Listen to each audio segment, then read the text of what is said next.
Энэ жилийн хувьд нийслэлийн эрүүл мэндийн байгууллагуудыг засварлахад 700 орчим сая төгрөгийг зарцуулахаар төлөвлөд байгаа юм билээ. Одоогоор хотын эрүүл мэндийн байгууллагуудын өвлөлтөө бэлтгэсэн засварын ажил эд хийгдэж байна. Өнөөдөр хотын дарга төсвөлсөн хөрөнгөөр нь хэр зэрэг засварын ажил гүйцэтгэж байгаатай биечлэн танилцлаа. Ер нь энэ жилийн хувьд төрөх эмнэлгүүдийг засварлахад хотоос нэлээд анхаарч ажиллаж байгаа. Тухайлбал байгуулагдсан цагаас хойш иж бүрэн засварын ажил хийгдэж байгаагүй 2 дугаар төрөх энэ жил иж бүрэн засварт орчход байгаа билээ.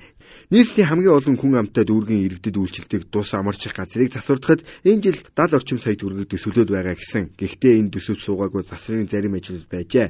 Харин өнөөдөр хотын дарга засварын ажилтай танилцсахтай зэрэгцэн төсөвт суугаагүй засварын ажлын хөрөнгийг гаргах үүргийг холбогдох хүмүүст нь засаг дарга өгсөн байна. Мөн эх жилээс шинээр амарчих газар байгуулах хөрөнгөийг хотын захиргаа шийдэх бололтой.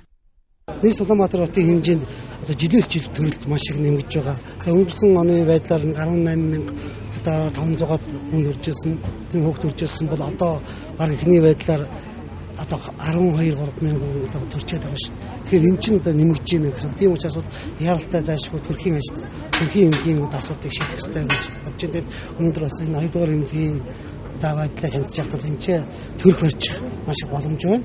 Хуучин машинууд, хуучин стартуудын нураагаад энэ дээр одоо 600 тийм ээ ортой төрхийг нь 2007 онд зовд өсвийн тийм ээ зургийн хий, төсвийн хий, за 2008 онд барьж ашиглалтанд оруулах гэсэн юм бодолтой холбогдох хоосоод бүгд даалгавар өгч байна. Тэгээд энэ ажлыг ямар ч сан хойдон 3 сар хэд төрхийн ажил эхэлнэ гэж энэ олж болно.